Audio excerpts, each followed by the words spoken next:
Abrisse a sua Bíblia em Marcos capítulo 2, um texto muito conhecido. Esse texto também, essa passagem também está em Mateus, essa passagem também está em Lucas. Uma passagem muito conhecida e eu tenho certeza que nós vamos ser edificados. Nós estamos aqui, irmãos, num projeto, e eu tenho falado aqui semana após semana, que é o tema da Comunidade da Graça desse ano, que é formando discípulos como Jesus. Eu tenho trabalhado nessa questão, de nós precisamos ser discipulados e discipular pessoas também, aquilo que o pastor Carlos Alberto fala há 50 anos, aquele que caminha sozinho, aquele que é solitário, ou já morreu ou vai morrer, ou já caiu ou vai cair. Então nós precisamos andar com pessoas, homens e mulheres de Deus, nós precisamos nos ajudar, amém? Todos acharam aí? Marcos capítulo 2, nós vamos ler a partir do versículo 1 até o versículo 12, Marcos capítulo 2, amém? Diz assim: dias depois, quando Jesus retornou a Cafarnaum, a notícia que ele tinha voltado se espalhou rapidamente. Em pouco tempo, a casa onde estava hospedado ficou tão cheia que não havia lugar nem do lado de fora. Olha que coisa maravilhosa. Enquanto ele anunciava a palavra de Deus, 4 homens vieram carregando um paralítico numa maca. Por causa da multidão, não tinham como levá-lo até Jesus. Então abriram um buraco no teto, acima de onde Jesus estava. Em seguida, baixaram um homem na maca, bem na frente de Jesus. Ao ver a fé que eles tinham, os amigos, aqueles que se esforçaram para levar o paralítico até lá, Jesus disse ao paralítico: filho, seus pecados estão perdoados. Alguns dos mestres da lei que estavam sentados pensavam, na versão lá em Mateus diz mestres da lei, fariseus, autoridades, tinha muita gente lá, era uma reunião diferente. Disseram uns aos outros, é blasfêmia, somente Deus pode perdoar pecados.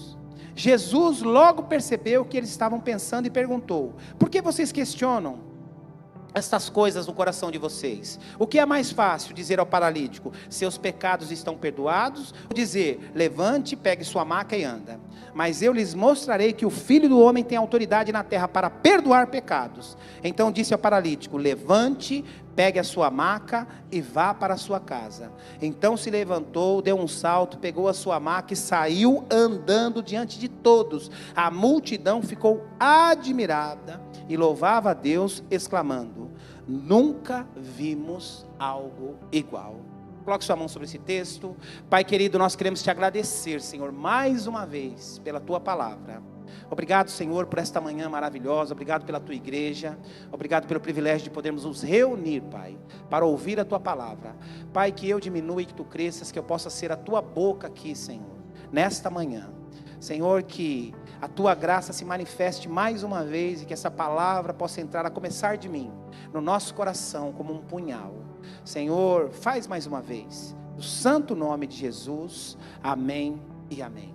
Irmãos, eu queria começar essa reunião de maneira diferente. Aconteceu um fato, uma tragédia essa semana, que tem tudo a ver com o que eu vou tratar em cima desse texto aqui. Esse texto está queimando no meu coração já há alguns dias, desde o começo da semana.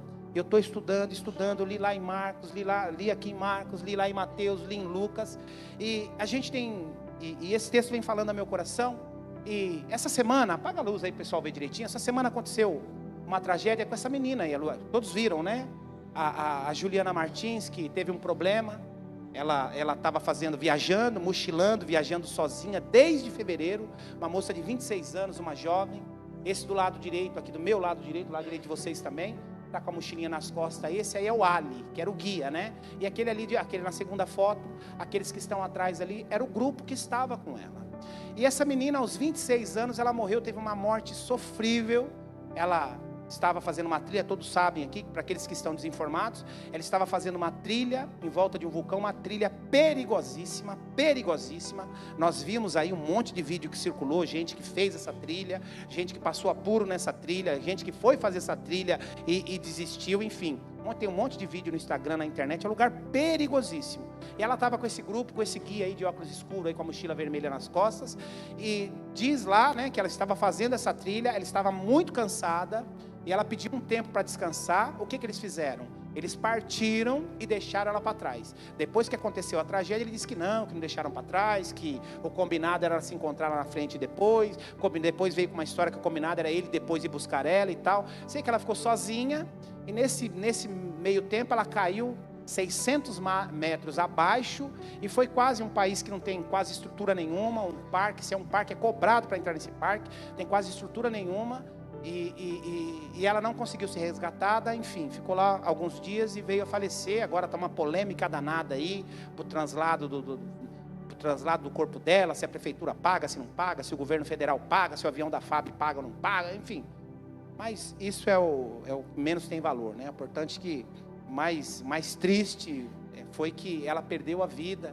E ontem eu estava vendo uma entrevista de um europeu, não lembro que país agora, acho que é europeu, não, acho que ele é da Nova Zelândia, um rapaz que fez a mesma trilha que ela, sofreu o mesmo acidente, só que ele desbarrancou apenas 200 metros, e ele conseguiu ser socorrido depois de 6 horas, então esse teve um pouquinho mais de sorte. No caso dela não, ela desbarrancou, ela caiu ladeira abaixo, e ela avançou 600 metros além da trilha. E sabe, irmãos, e olhando, vendo tantas reportagens, vendo tanto no rádio, na televisão, nos jornais, tanto a respeito disso, e essa semana um irmão mandou uma reflexão de um pastor para mim, sobre uma reflexão a respeito do que aconteceu com essa moça, e trouxe alguma reflexão para o meu coração também, até porque eu estava preparando uma mensagem a respeito desta palavra, falando a respeito de discipulado e falando a respeito de amigos. Aqui no texto em Marcos, no capítulo 2, nós estamos falando de alguém que não caminhava sozinho. Um paralítico, que era paralítico, a Bíblia não cita o nome dele, nós não sabemos o nome dele, nós não sabemos a idade dele, nós não sabemos o que ele fazia da vida. A única coisa que nós sabemos é que ele era um paralítico, que estava numa cama, inválido, não conseguia fazer nada, e 4 amigos também que não são citados o seu nome, nós não sabemos quem é, anônimos, 4 amigos decidiram, olha, Jesus está na casa, vamos pegá-lo e levar até lá. E não só isso, Jesus estava na casa, mas diz o texto que a casa estava lotada, mas tão lotada, que nem do lado de fora havia lugar mais para as pessoas, e eles decidem com todo o esforço, sobem aquela maca até o telhado, não só isso, eles abrem o telhado, e descem aquela maca de frente a Jesus. Ou seja, a importância de não andar sozinho. E eu queria trabalhar, irmãos, alguns valores em relação daquilo que aconteceu com a Juliana. Nós estamos falando aqui a respeito de discipulado, a respeito de cuidado uns com outros. E discipulado é um pouco disso também. Discipulado é amizade, é o caminhar junto, é um socorrer o outro. Essa menina estava viajando desde fevereiro sozinha, mochilando, viajando. Ela tinha o espírito aventureiro, o espírito livre, e ela estava viajando sozinha. Há problema nisso? Não há problema nenhum. É perigoso? Claro que é perigoso. Mas eu queria trabalhar alguns valores aqui, independente do que aconteceu, mas trabalhar alguns valores olhando para a tragédia, porque a gente precisa, irmãos, aprender com os erros dos outros, a gente precisa aprender com as tragédias que acontecem no mundo, né? A gente precisa reter o que é bom, e aquilo que não é bom a gente dispensar. Mas essa tragédia nos ensina algumas coisas. E o primeiro ponto aqui que eu queria trabalhar com vocês é questionamento, olhando para o que aconteceu com ela. Caminhar sozinho pode nos matar. Diga para a pessoa que está do seu lado aí, olha, eu não gosto muito de fazer isso, mas hoje você vai fazer muito. Diga para a pessoa que está do seu lado, para ficar na retina aí. Diga assim, olha, caminhar sozinho pode te matar. Caminhar sozinho pode nos matar. Sabe por quê, irmãos? Porque nós somos vulneráveis, nós somos limitados, nós precisamos uns dos outros, nós somos seres sociais, nós precisamos uns dos outros. E a Bíblia é repleta de conselhos para dizer que é perigoso nós caminharmos sozinhos. Por que aconteceu isso com a Juliana? Por quê? Era um lugar perigoso? Era um lugar perigoso. Precisava estar preparado? Precisava ter preparado. Tinha que ter os equipamentos necessários. O país, a estrutura do parque errou com ela? Claro que errou. Se fosse um parque bem estruturado, logo ela seria socorrida. Mas não tinha estrutura. Vocês viram aí na televisão, no jornal, dizendo o seguinte, que ela estava a uma distância de 600 metros. Ribanceira abaixo, e eles foram socorrê-la com uma corda de 200 metros, ou seja, faltava 400 metros, não tinha estrutura nenhuma. Mas qual foi o maior problema? Ela estava sozinha.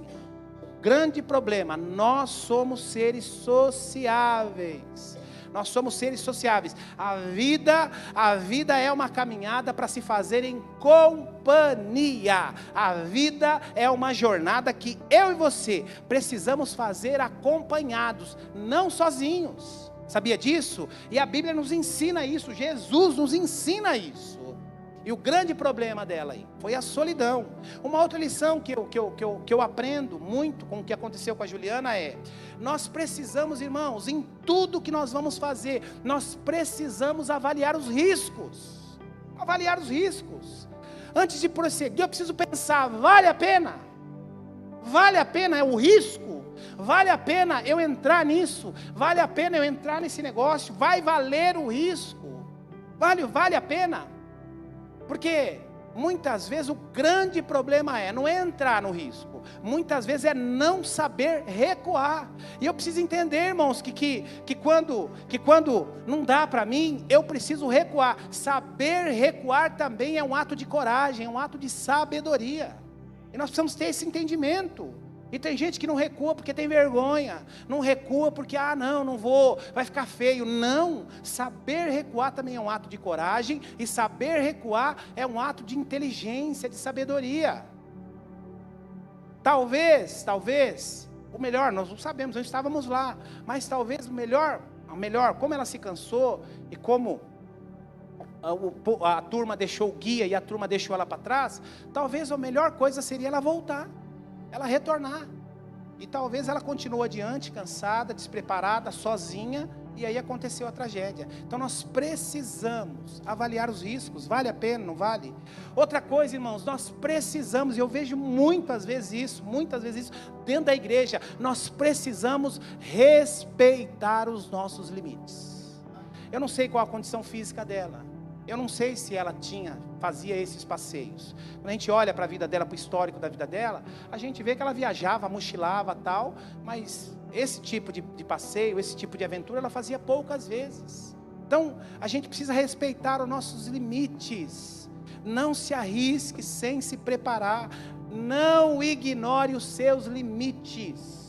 Nós precisamos, o grande problema do ser humano, o grande problema do crente, é que ele ignora os seus limites. Ele sabe, até aqui eu posso, e muitas vezes avança o sinal, e aonde o diabo vem e faz a festa. Então nós precisamos reconhecer os nossos limites, saber até onde a gente aguenta, saber até onde a gente pode chegar. Precisamos. O outro ponto, nem tudo vale o risco, sabe, irmãos? Um prazer momentâneo pode impor em risco a nossa vida, a nossa família, a nossa saúde, a nossa comunhão com Deus. Nem tudo vale um risco. Era uma aventura maravilhosa, você andar na beira de um vulcão, numa trilhazinha de 60 centímetros, ribanceira de um lado, vulcão do outro. É um negócio emocionante, mas vale o risco, valeria o risco, vale o risco. Como que um parque desse, sem estrutura nenhuma, com as portas abertas lá, ainda cobra para as pessoas entrarem? Vale um risco desse? Vale um risco desse? Eu fico pensando num pai, na mãe que perdeu a filha, ouvi um depoimento do pai dela. Fico pensando, a tristeza que causou, uma vida jovem, a vida inteira pela frente. Mas por quê? Porque se colocou numa situação de risco que, na minha opinião, não valeria a pena. Não valeria a pena. Nós vimos a semana passada, né? E é claro que é uma incidência muito menor, mas nós vimos a semana passada, na mesma semana, 2 acidentes fatais com balões. 2 acidentes fatais, né? É menos arriscado, mas eu não tenho coragem. É um sujeitinho que falou assim para mim: se eu soubesse que acontecia isso aí, eu não tinha feito o que eu fiz. Falei: Deus te guardou, né?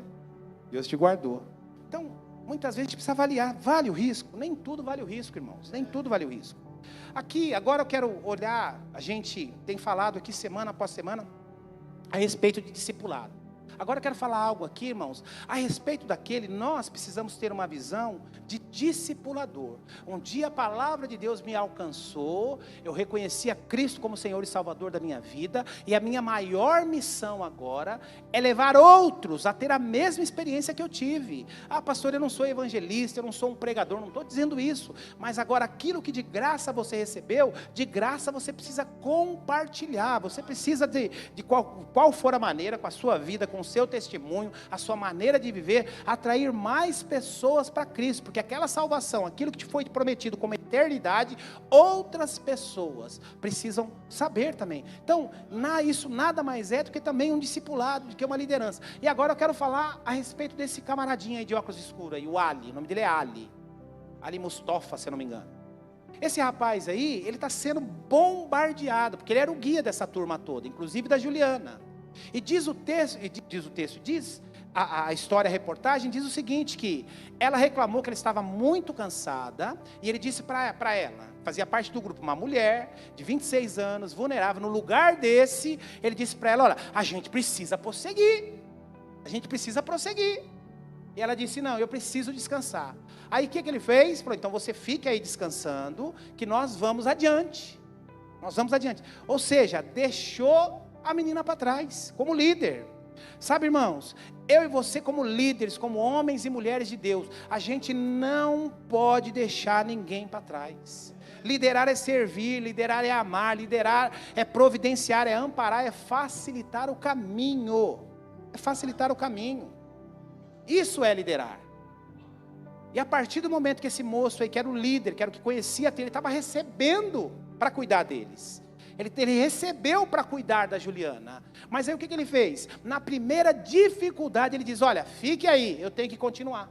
O que ele deveria ter feito? Ou esperar, ou levar ela de volta. Retroceder, falar, tá bom, vou te levar até um caminho que você consiga voltar sozinha, e depois a gente continua.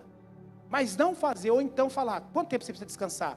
2 horas, 3 horas. Ou então permanecer com ela até o tempo que ela pudesse se sentir forte novamente. Mas não, ele abandonou, ele não serviu, ele não cuidou. E a Bíblia diz, irmãos, maior é o que serve. Agora o grande problema, ela estava sozinha, não eram amigos. Fazendo um paralelo com esse paralítico da maca aqui. Esse paralítico, irmãos, volto a dizer, os 4 homens, os nomes deles não são citados, mas aqueles 4 homens, eles pegam aquele paralítico e conduzem até a casa onde não dava. Eles podiam ter largado lá na porta e voltado, mas não, eles falam, chegamos até aqui, a gente precisa dar um jeito, não tem como entrar. Aí um dos 4 lá deve ter dado uma ideia, olha, vamos subir aqui pelo telhado. Aí eles chegaram no telhado, mas o telhado é fechado, como nós vamos fazer? O outro deve ter dito, não, vamos abrir aqui, depois a gente se acerta com o dono, depois a gente vê o que a gente faz, mas já estamos aqui mesmo. E aí aconteceu, mas por quê? Porque tinham amigos, não caminhava sozinho, ele era paralítico, ele não podia andar, mas ele tinha amigos. Essa é a grande diferença. E nós como líderes, nós como homens e mulheres de Deus, irmãos, nós não podemos abandonar ninguém, desistir de ninguém. Sabe, irmãos? Sentiu falta de alguém? Volte. Não faz sentido chegar sozinho. Se você sentiu falta de alguém, volte. A ordem de Jesus antes de partir é, portanto, ide e fazei discípulos. Não é, portanto, ide e vão andando por aí. Não. A caminhada sozinho não tem sentido nenhum. Não faz sentido nenhum. Então, sentiu falta de alguém, volte, vai atrás. E um terceiro ponto aqui, irmãos, para nós que tivemos uma experiência com Deus, para nós que tivemos uma experiência com o Senhor. Nós somos referencial. Não é à toa, irmãos, que a defesa civil, que os guias, você vê, o despreparo. Depois vocês viram lá a defesa civil e os guias oficiais, todos de roupa cor de laranja, porque o guia é um referencial. Se alguém se perde, se vem um nevoeiro, você sabe, aquele pontinho laranja ali é o meu guia, eu preciso seguir aquele pontinho laranja ali. Quando se perde o referencial, irmão, se perde o caminho, saímos da rota. Foi o que aconteceu com a Juliana. Ela perdeu o seu guia, ela perdeu o caminho, ela perdeu o referencial e acabou morta e abandonada. Então nós precisamos aprender. Uma tragédia dessa, irmãos, uma moça de 26 anos, que morava em Niterói, estava vendo ontem a irmã dela falando, que ela amava as praias de Niterói. Uma moça de 26 anos que perde a vida de uma maneira tão trágica assim. Tão trágica. Mas por quê? Porque foi abandonada solitariamente por falta de amigos. Eu tenho certeza, se aquelas 5 pessoas que estão ali atrás, mais o guia, se fossem amigos que tivessem saído aqui do Brasil com ela, ou amigos que ela tivesse feito ao longo da jornada, jamais tinham deixado ela sozinha, jamais tinham permitido. Se aquele moço de blusa azul ali, se aquela mocinha loirinha ali de camisa preta, se a outra de blusa azul ali, que está com a mão levantada, se fossem amigos mesmo, amigas de verdade da Juliana, jamais iam permitir que eu deixar ela abandonada no meio do caminho.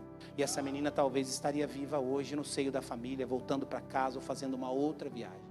Este é o grande problema, irmãos, de caminharmos sozinhos e principalmente não termos amigos. Agora voltando para o texto aqui, Cafarnaum, irmãos, foi o lugar onde o Senhor passou o maior período. Vocês sabem que o ministério de Jesus durou 3 anos e meio. 3 anos e meio durou o ministério de Jesus.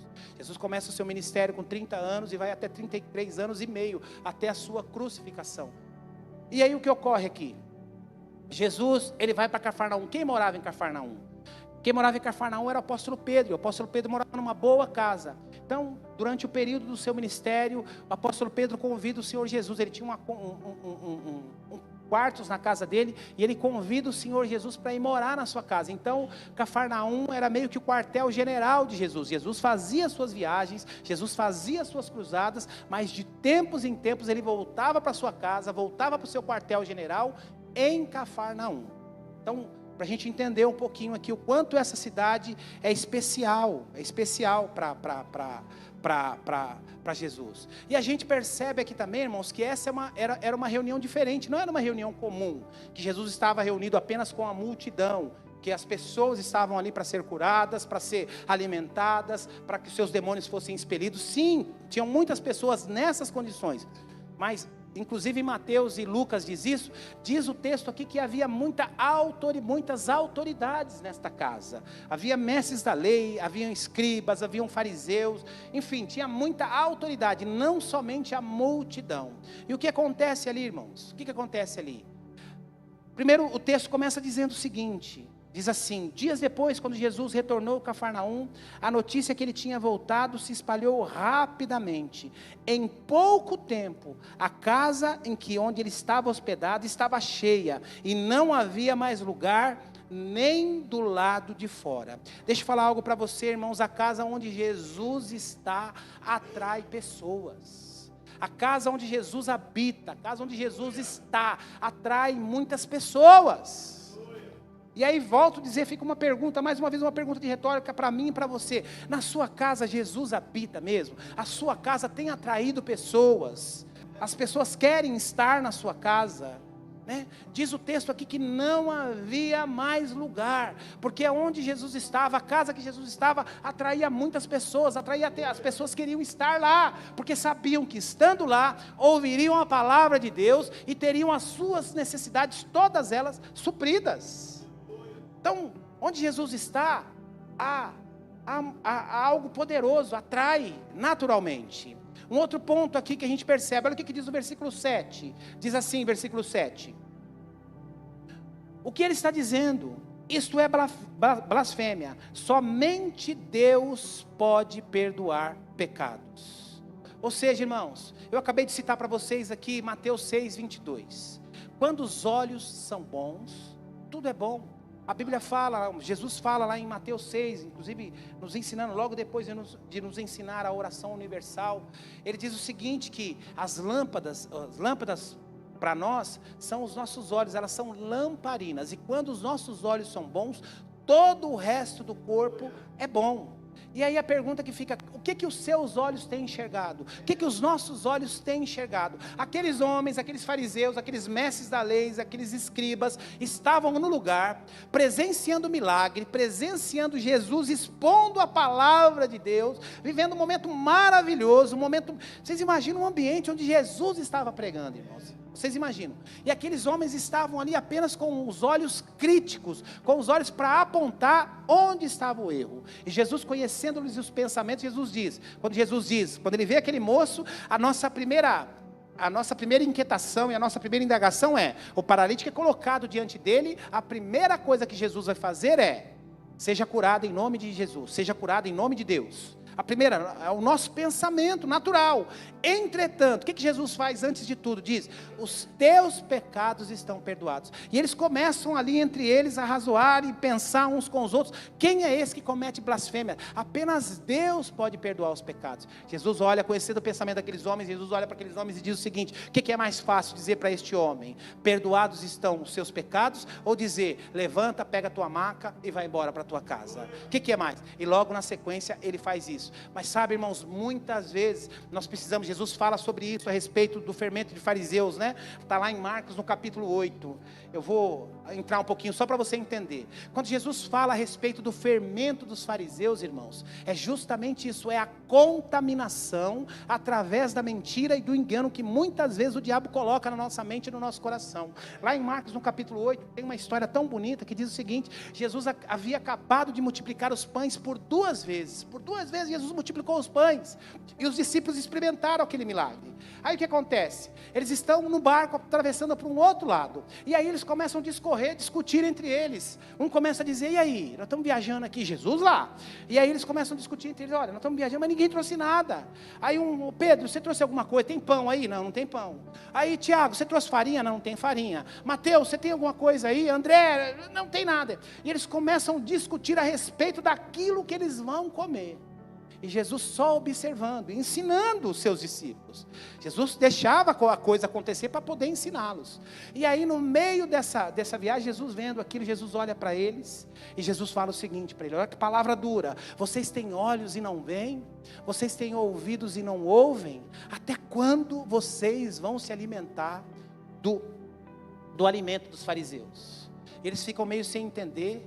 Aí ele começa: na primeira multiplicação, quantas pessoas foram alimentadas? E eles respondem: e quantos cestos cheios sobraram? E eles respondem. E ele falou: e na segunda multiplicação, quantas pessoas foram alimentadas? E eles respondem: e quantos cestos sobraram? Aí Jesus olha para eles e diz assim: vocês ainda não entenderam? Jesus estava dizendo para ele: enquanto vocês estiverem comigo, vocês não passarão fome. Enquanto vocês estiverem comigo, vocês não passarão necessidade. É isso que nós precisamos entender, irmãos. E muitas vezes esse fermento dos fariseus que Jesus cita aqui aos seus discípulos, que haviam acabado de ver duas multidões sendo alimentadas, que haviam acabado de ver multiplicações de pães e peixes duas vezes, ainda sobrando cestos com alimentos, eles estavam discutindo, eles estavam aqui discorrendo sobre a possibilidade de fazer uma viagem com Jesus e não ter comida. Então nós precisamos tomar cuidado, irmãos, que quando nós temos, Jesus está dizendo para eles, está dizendo para mim e para você nessa manhã: enquanto eu estiver com você, você não vai passar fome, não vai faltar nada na sua mesa. É isso que Jesus está dizendo para eles e para mim e para você. Então, a gente precisa tomar cuidado onde os nossos olhos estão focados, o que nossos olhos estão enxergando. Os escribas e os fariseus estavam ali, diante do milagre, mas estavam ali para condenar aquilo que Jesus fizesse, porque eles não concordavam. Esse era o grande problema. Olha o que diz aí no versículo 4. O versículo 4 diz assim: por causa da multidão, não tinham como levá-lo até Jesus. Então abriram um buraco acima de onde Jesus estava, e em seguida baixaram o homem na maca, bem na frente dele. Olha que coisa interessante, irmãos. Olha que coisa interessante.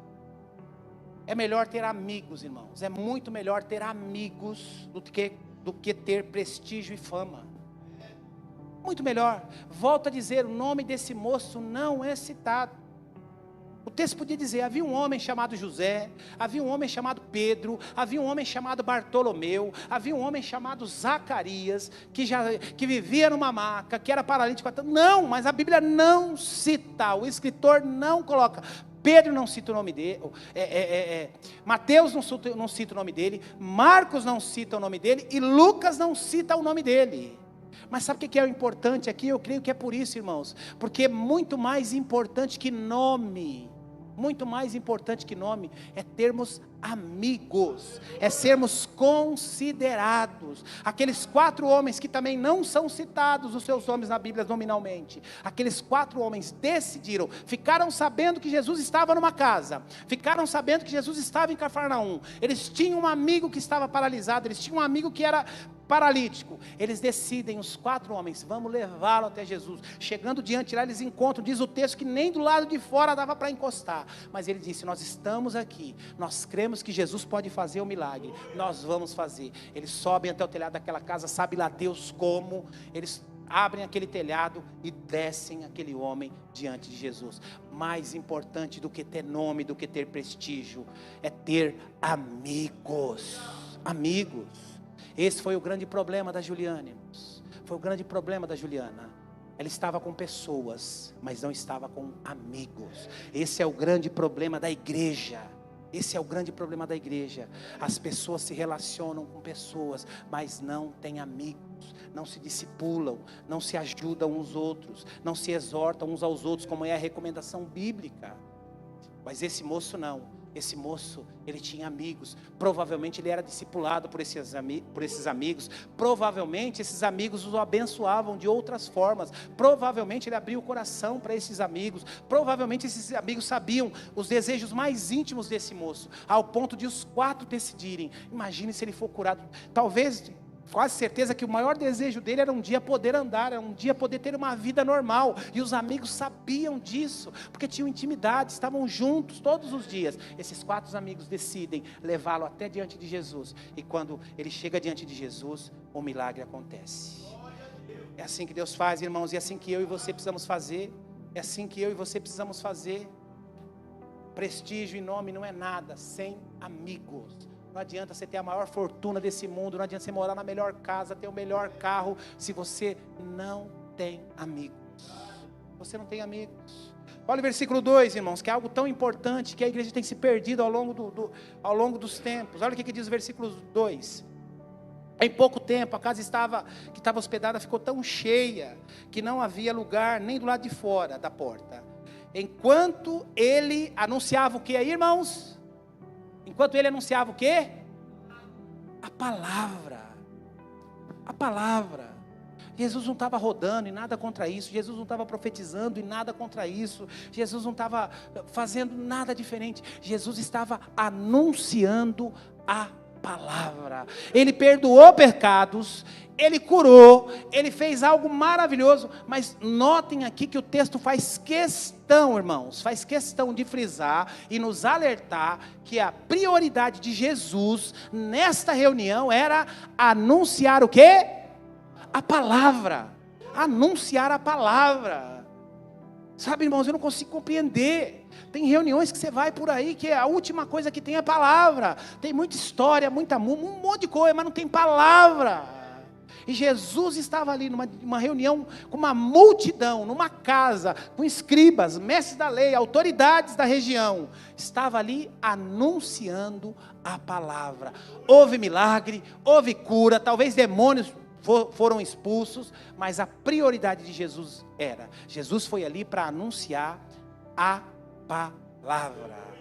Sabe, irmãos, eu e você, da mesma forma, nós podemos ajudar pessoas, orar por pessoas, nós podemos socorrer pessoas. Este é o nosso trabalho como discipuladores e como homens e mulheres de Deus. Mas o principal é anunciar a palavra. Pastor, eu falo da palavra, ele despreza, leva na brincadeira. Pastor, eu falo na palavra, entra por um ouvido, sai pelo outro. Eu falo da palavra, finge que está ouvindo. Eu falo, às vezes dentro de casa, para o filho, para o sogro, para a sogra, para o cunhado, para o marido, para a esposa.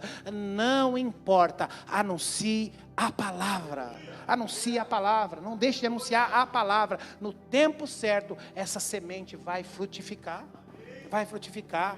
Em nome de Jesus. Versículo 3. Olha o que acontece aqui no versículo 3. 4 homens vieram carregando um paralítico numa maca. Sabe, irmãos, nossa maior missão é fazer discípulos. Nossa maior missão. Nós somos os canais. Estes homens exemplificam aqui para a gente. Nós somos aqueles que abrem as barreiras. Nós somos aqueles que rompem os telhados. Nós somos aqueles que carregam macas. Entendeu? Nós somos aqueles que vamos carregar macas. Deixa eu falar um negócio aqui que tem muita gente que não gosta. Existem pessoas, irmãos, existem pessoas que caminham conosco, existem pessoas que caminham com você, fazem parte da sua família, fazem parte do seu convívio, às vezes faz parte da sua célula, que se você largar a mão, fica aí. Que se você largar a mão, se perde. Se você largar a mão, se perde na trilha. Ah, pastor, mas há um tempo de maturidade, o apóstolo Paulo ensina, quando eu era criança eu falava e agia como criança, agora eu sou homem, ajo, me comporto como homem. Sim, mas existem pessoas, irmãos, que têm um grau de maturidade muito inferior ao nosso, e que nós vamos precisar talvez a vida inteira, levar aqui conosco, ó, carregar aqui. Se largar, se perde. Se largar, se perde. E estes moços aqui, eles eram aqueles que carregavam a maca, eles eram aqueles que levantavam, eles eram aqueles que rompiam o telhado. E muitas vezes esse é o meu e o seu papel dentro de casa, dentro da família, dentro do casamento, com os filhos, lá no nosso trabalho. Esse é o nosso papel. Ah, eu já carrego maca a vida inteira. Ah, eu já rompo barreiras a vida inteira. Talvez você vai parar quando você for para a glória. Talvez esse seja o seu papel. Esse é o papel do discipulador, do homem e da mulher de Deus. Esse é o nosso papel. E esses 4 homens, irmãos, esses 4 homens, foram os que levaram a maca, que carregaram aquele paralítico. E não só isso, o colocaram em cima do telhado. Não só isso, romperam com o telhado. Existem pessoas que vão chegar até Cristo. Existem pessoas que vão ter experiências com Cristo Jesus. Porque você vai romper para Ele. Porque você vai anunciar. Porque você vai carregar. Existem pessoas, irmãos, que estão paralíticas espiritualmente. Existem pessoas que estão na maca espiritual. E sabe quem que Deus está usando para... Quem são os canais aqui? Você. Nós somos esses instrumentos. Nós somos esses instrumentos. Nossa maior missão é fazer discípulo, é abrir telhado, é romper. Sempre. Amigos servem para carregar. Amigos servem para nos tirar da paralisia. Ele estava paralisado, irmãos. Ele estava paralisado. Quantas vezes eu e você já não passamos por momentos assim, que você se sentiu paralisado, desanimado, e veio alguém, te trouxe uma palavra de ânimo, te trouxe uma palavra de incentivo, e te levantou. Quantas vezes? Ah, pastor, eu não tenho esse problema. Mas quantos casos nós conhecemos, ou quantas pessoas que você foi visitar, que você animou? Às vezes, irmãos, eu escuto coisas, eu encontro com pessoas, e as pessoas falam, eu me lembro, eu fui em São Mateus agora, irmãos, e vieram contar umas histórias que eu nem lembrava. Olha, pastor, uma certa ocasião você foi me visitar, e você fez isso, isso e isso, eu nem lembrava. E veio uma outra irmã, pastora, eu lembro que quando eu estava grávida, uma situação tão difícil, você e a pastora foram lá na minha casa, e vocês levaram isso, eu nem lembrava, e gente que tem um carinho gigante por nós, porque este é o nosso papel, carregar maca, carregar pessoas paralisadas espiritualmente. Este é o nosso papel. Foi para isso que Deus nos levantou, para nos tirar desta paralisia, para isso que Ele nos levantou. E por último, versículo 5, estou terminando aqui, versículo 5 diz assim, olha o que diz o versículo 5. Ao ver a fé que eles tinham, Jesus disse ao paralítico, filho, os teus pecados estão perdoados. Irmãos, há um enigma grande aqui. A gente lê esse texto, e talvez, vamos nos colocar aqui na nossa humanidade. Talvez a nossa dúvida tenha sido a mesma dúvida dos fariseus. Talvez o nosso escândalo tenha sido o mesmo escândalo dos fariseus, dos mestres da lei, daquelas autoridades que estavam ali.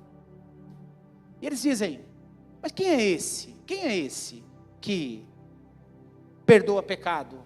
Somente Deus pode perdoar pecados. Talvez a nossa dúvida, conhecendo a Deus, não seria essa.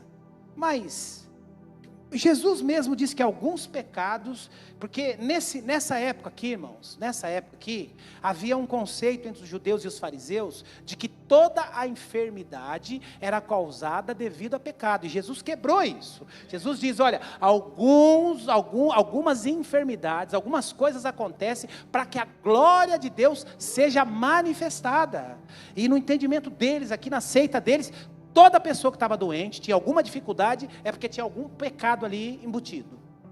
E Jesus diz, mas Jesus vem de novo, ele já havia quebrado isso, ele vem de novo. Perdoado estão os seus pecados. E talvez, irmãos, eu e você, se estivéssemos lá, talvez seria a nossa dúvida. Por que Jesus, ao invés de curá-lo, primeiro Jesus diz, perdoado estão os teus pecados. Sabe por quê, irmãos? Sabe por quê?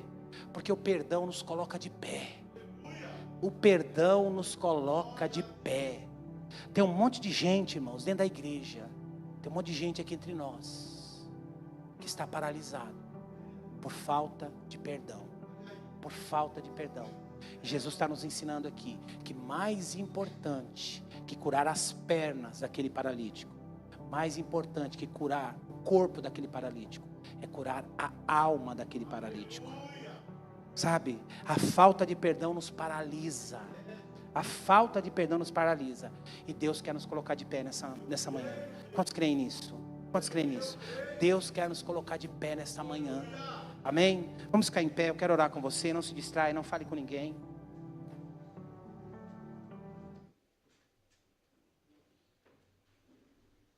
Sabe, irmãos, eu não sei muito o histórico da Juliana, dessa menina.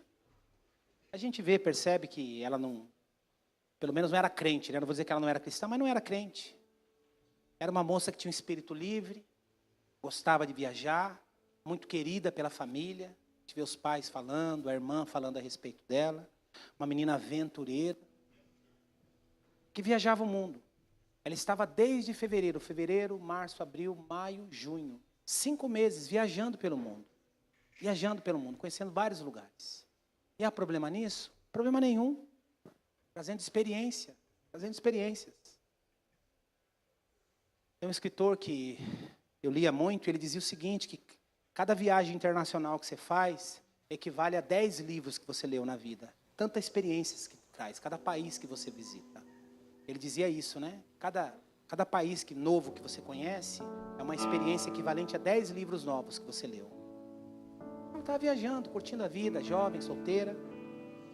Talvez ela era publicitária, juntou as economias dela. Mas qual foi o grande problema, irmãos? Qual foi o grande problema? Ela andava sozinha. Qual foi o grande problema? Ela estava sem amigos.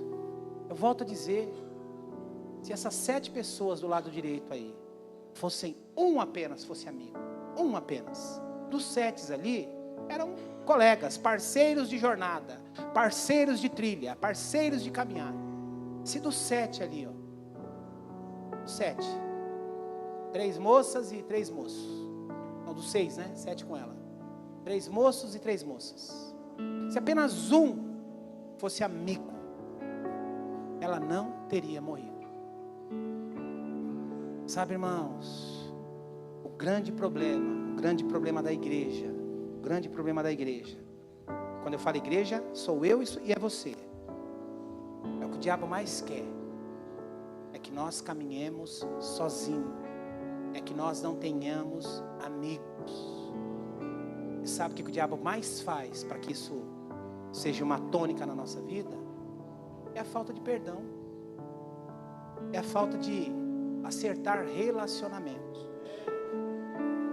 Quando Jesus chega diante daquela multidão toda, desce aquele paralítico diante dele, Jesus podia ter falado na hora, ser curado em nome de Jesus, como ele foi outras vezes, fez tantas outras vezes. Há tantos milagres na Bíblia, irmãos, e poucos são citados. Pastor, como é que você sabe disso? Chega um momento na Bíblia que o Evangelho de Marcos fala assim, e todos eram curados. Já pensou nisso? Marcos cansa de escrever os milagres de Jesus, cansa de relatar, que chega uma hora ele fala assim, e todos eram curados. Então vocês imaginam as coisas que estão citadas aqui, imaginam aquilo que não foi citado. Imagina aquilo que não foi citado. Mas mais importante que curar o corpo é curar a alma. Mais importante que curar o corpo é curar a alma. A alma. A falta de perdão nos paralisa. A falta de perdão nos traz solidão. Jesus diz: perdoado estão os teus pecados. Levanta, pega a tua maca e anda. Amém? Pegue na mão da pessoa que está do seu lado e vamos orar, irmãos. Vamos orar. Eu quero que você ore nesse sentido, irmãos, diante de tudo que você ouviu. Como está a sua vida? Como que está a sua vida? Como que estão os teus relacionamentos? Eu quero falar hoje aqui de relacionamento. Discipulado é relacionamento. Como estão os seus relacionamentos? Para quem que você abre o seu coração? Para quem que você abre o seu coração? Para quem que você confessa as suas tentações? Para quem que você pede ajuda quando o calo aperta? Ah, pastor, eu falo com Deus todos os dias. Amém, amém, isso é bom.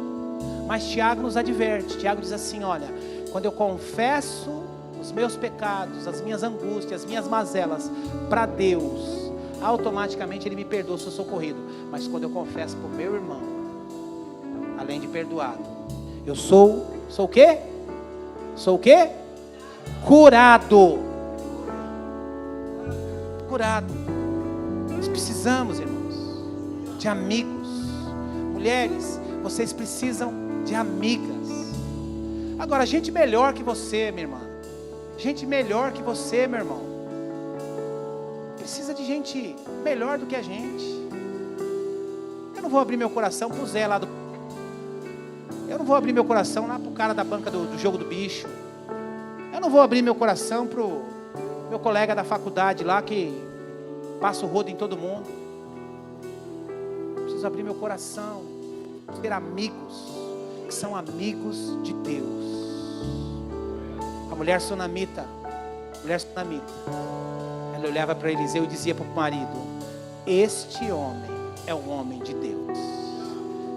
Este homem é um homem de Deus. Todas as vezes que ela via, até que ela chega para o marido e fala assim: este homem é um homem de Deus. Vamos, diz o texto que ela era uma mulher muito rica. Aí sabe o que ela faz? Vamos construir um quarto para ele aqui em cima da nossa casa, com uma mesa, com uma cama e com uma lamparina, para que todas as vezes que ele estiver na cidade, ele possa ficar hospedado na nossa casa, porque este homem é um homem de Deus. São essas pessoas, irmãos, são essas pessoas que nós precisamos andar. Feche seus olhos e comece a orar. Comece a fazer uma reflexão sobre a sua vida. Comece a fazer uma reflexão sobre a sua vida. Comece a falar com Deus. Como está a sua vida? Como está a sua vida? Existem pessoas que você precisa perdoar. Existem relacionamentos que você precisa retomar. Existem amigos que você precisa conquistar. Amigas que você precisa conquistar. Vai falando com Deus, vai falando com Deus.